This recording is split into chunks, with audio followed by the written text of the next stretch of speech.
গত জুলাই মাসে গোপালগঞ্জে এনসিপির সমাবেশকে কেন্দ্র করে ঘটে যাওয়া রক্তক্ষয়ী সংঘর্ষে জাতীয় নাগরিক পার্টি এবং আওয়ামী লীগের স্থানীয় কর্মী ও সমর্থক দুই পক্ষই দায়ী বলে বিচার বিভাগীয় তদন্তে উঠে এসেছে।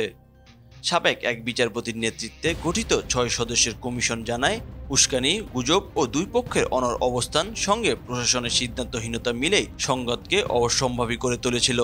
তদন্ত প্রতিবেদনে বলা হয়েছে, এনসিপির মার্চ টু গোপালগঞ্জ নামের কর্মসূচি স্থানীয়ভাবে ভুল বোঝাবুঝি ও উত্তেজনা সৃষ্টি করে। সমাবেশের আগের দিন উপজেলা নির্বাহী কর্মকর্তার গাড়িতে হামলা, ককটেল বিস্ফোরণ এবং গুজব ছড়ানোর ঘটনায় পরিস্থিতি আরও উত্তপ্ত হয়। পরে সমাবেশে মুজিববাদ মুর্দাবাদ স্লোগান দেওয়ার পর স্থানীয় জনতা ক্ষুব্ধ হয়ে এনসিপি নেতাকর্মীদের উপর হামলা চালায়। সংঘর্ষে গুলিতে ৫ জন নিহত হন।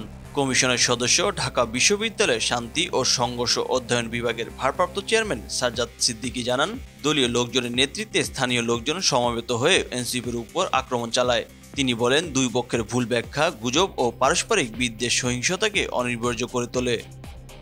তবে গোপালগঞ্জে গুলিতে নিহত ৫ জনের মৃত্যুর সুনির্দিষ্ট কারণ বা কার গুলিতে তারা প্রাণ হারিয়েছেন সেই বিষয়টি তদন্ত কমিশনের অনুসন্ধানের পরিধিতে ছিল না। গুলির উৎস ও দায় নির্ধারণে আলাদা ফরেনসিক তদন্ত প্রয়োজন। কমিশন ৮ থেকে ১০টি সুপারিশ ও ৫টি করণীয় প্রস্তাব করেছে। এর মধ্যে রাজনৈতিক কর্মসূচি আয়োজনের আগে প্রশাসনের অনুমতি নেওয়া, উস্কানিমূলক ভাষা ব্যবহারে সতর্ক থাকা এবং আইনশৃঙ্খলা বাহিনীর অপারেশনে বডি ক্যামেরার ব্যবহারের পরামর্শ দিয়েছে। তদন্তের প্রতিবেদন সরকার এখনও প্রকাশ করেনি। বিশেষজ্ঞদের মতে, এ প্রতিবেদন প্রকাশ করলে সরকারের স্বচ্ছতা ও গণবিশ্বাস আরও জোরদার হবে এবং রাজনৈতিক সহিংসতা রোধে ভবিষ্যতের জন্য তা হতে পারে গুরুত্বপূর্ণ নীতি নির্দেশ।